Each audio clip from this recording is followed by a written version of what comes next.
ক'লেও যে কলকাকলিৰে মুখৰিত হৈ পৰিছে নাওবৈচাৰ শতজান জলাশয়। ইতিমধ্যে মই উপস্থিত হৈছোহি ৰঙা নদী পাৰৰ যি শতজান জলাশয়ত আৰু কেমেৰা সহযোগে দেখাব সমগ্ৰ পৰিৱেশ। ইয়াত দেশ বিদেশৰ পৰা পক্ষী আহি কলকাকলিৰে মুখৰিত কৰি তুলিছে শতজান জলাশয়। আৰু এটা কথা উল্লেখ কৰিব লাগিব যে এই জলাশয়লৈ অসমৰ লগতে ভাৰতৰ লগতে বিভিন্ন দেশৰ পৰা প্ৰায় লাখ লাখ পক্ষী আহি ভিৰ কৰে সেই শীতৰ আগমনৰ লগে লগে। এটা কথা উল্লেখ কৰিব লাগিব যে এই জলাশয় সংৰক্ষণৰ ক্ষেত্ৰত কিন্তু অসম চৰকাৰে কোনো গুৰুত্ব প্ৰদান কৰা নাই বা লখিমপুৰ জিলা প্ৰশাসনে কোনো গুৰুত্ব প্ৰদান নকৰাৰ এক অভিযোগ উত্থাপিত হৈ আহিছে।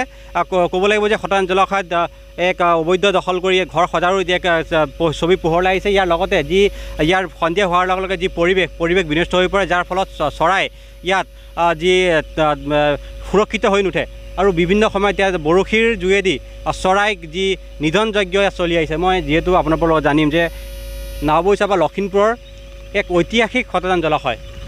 শীতৰ আগমনৰ লগে লগে ইয়াত লাখ লাখ পক্ষী আগমন হয়। আমাৰ লখিমপুৰ জিলাৰ বাবে অতিকৈ গৌৰৱৰ বিষয় আমাৰ এই যি শতজান জলাশয়।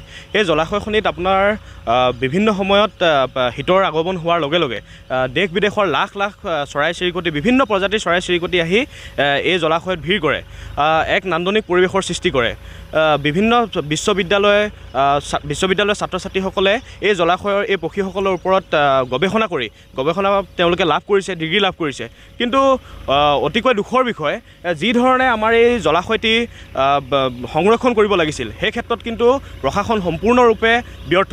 সন্ধিয়া হোৱাৰ লগে লগে ইয়াত বিভিন্ন দুষ্কৃতিকাৰীয়ে আহি আপোনাৰ ইয়াৰ যি পশু পক্ষী আছে, যি মাছ কাছ আছে, এই সকলো অবৈধভাৱে তেওঁলোকে হত্যা কৰি ইয়ালৈ যিসমূহ পৰিভ্ৰমী চৰাই আহে সেই চৰাইসমূহ কিন্তু এতিয়া পূৰ্বৰ দৰে বিগত বৰ্ষসমূহৰ দৰে ইয়ালৈ সেই চৰাইসমূহ আহিবলৈ বন্ধ কৰিছে।